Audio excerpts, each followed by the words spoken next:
Bismillahirrahmanirrahim. Assalamualaikum warahmatullahi wabarakatuh. Saya Siti Latifah. Di sini saya akan memaparkan progres modul ajar kelas 12 menulis teks cerita sejarah.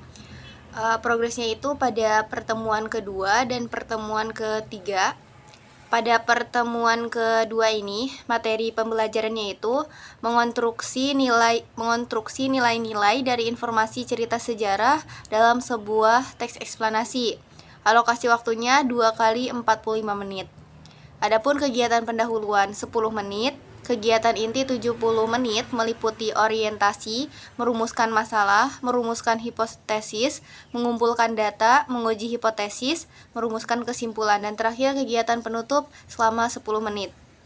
Adapun untuk pertemuan kedua ini, lembar kerja siswanya atau lembar kerja peserta didik atau LKPD yaitu mengonstruksi nilai-nilai dalam informasi teks cerita sejarah dengan membaca teks cerita sejarah Kota Banyuwangi.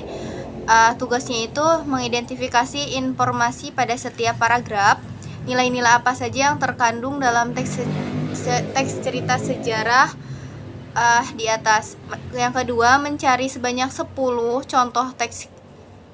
contoh kata kias dengan mencakup makna kias dan contoh dalam kalimatnya, dan disajikan hasil kerja pada tabel berikut dengan nilai-nilai yang terkandung dalam teks cerita sejarah meliputi nilai moral, nilai budaya, nilai sosial, nilai agama, dan nilai estetika. Jawabannya itu berupa kutipan kalimat.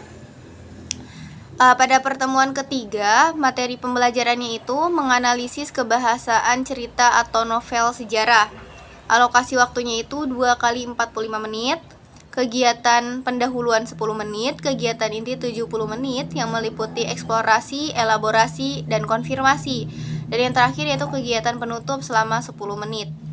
Adapun lembar kerja peserta didik atau LKPD pada pertemuan ketiga dengan materi menganalisis kebahasaan teks cerita sejarah, peserta didik itu membaca teks cerita sejarah Kemelut di Majapahit.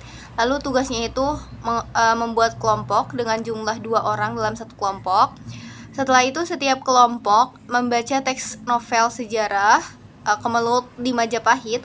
Lalu setiap kelompok itu menganalisis unsur kebahasaan yang terdapat pada novel. Kemudian setiap kelompok maju ke depan untuk mempresentasikannya secara keseluruhan. Dengan bergantian, ada sesi tanya jawab antara kelompok atau individu setelah selesai dipresentasikan.